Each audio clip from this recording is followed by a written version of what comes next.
Arcadian Vanguard presents the Wrestling News in your daily wrestling newscast for Tuesday, February 25th, 2025. Good morning, I'm Mike Sempervive. We begin today with Monday Night Raw streamed live on Netflix from the Heritage Bank Arena in Cincinnati. In the main event, Liv Morgan and Raquel Rodriguez became the first ever three-time WWE Women's Tag Team Champions, defeating Bianca Belair and Naomi. WWE Champion Cody Rhodes made an appearance to deliver an in-ring promo in response to The Rock demanding his allegiance. Rhodes was confronted during the promo by Seth Rollins. And now he's back to ask you to be his champion? To sell your soul to The Rock? Wait.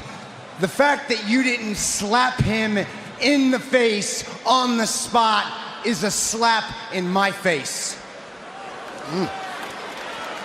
Do not make me regret everything I sacrificed to help you win that WWE Championship.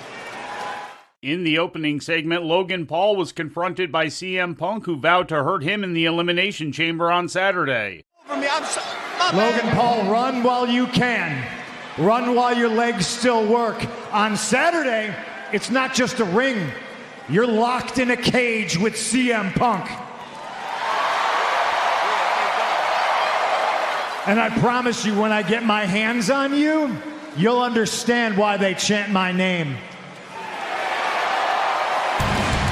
Logan Paul tried to punk out CM Punk here tonight on Monday Night Raw. This little cheap shot sent him a bit of a message.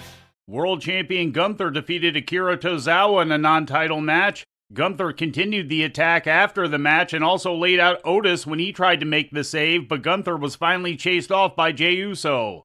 In other results, Braun Breaker defeated Dominic Mysterio by disqualification due to interference from Judgment Day. Ludwig Kaiser won a triple threat over Penta and Pete Dunne. New Day defeated the LWO, and Lyra Valkyria retained the Women's Intercontinental title against Dakota Kai. After the match, Ivy Nile attacked both Kai and Valkyria. In more WWE news, a story featured yesterday in WrestleNomics cited declining morales among WWE employees due to reportedly reduced benefits, disappointing pay increases, and increased workloads under the TKO regime, in spite of the company's historic financial success and revenue growth.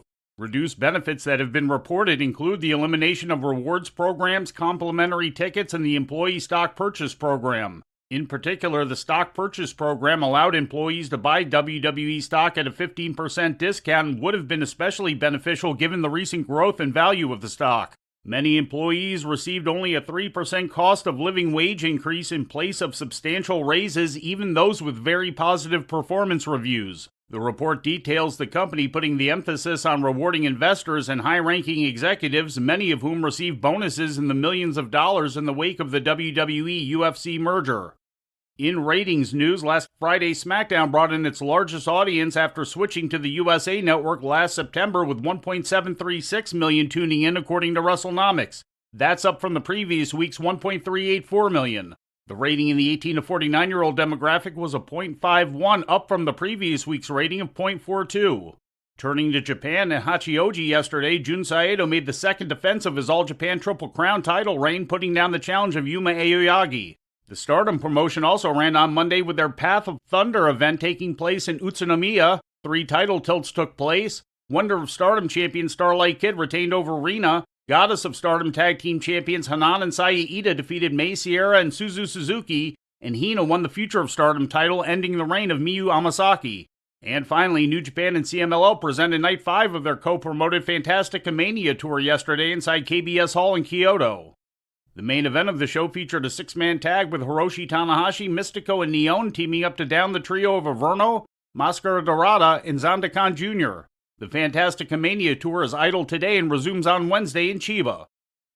And before we leave you today, we'd like to remind you that however you consume your content, you can find the wrestling news 24 hours a day and 7 days a week across social media.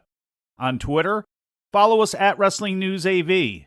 Our Facebook page is also Wrestling News AV. The Wrestling News can also be found on the Arcadian Vanguard YouTube page. And for those who utilize Amazon Echo devices, just tell Alexa to play the Wrestling News podcast. And remember to make sure you add podcast at the end.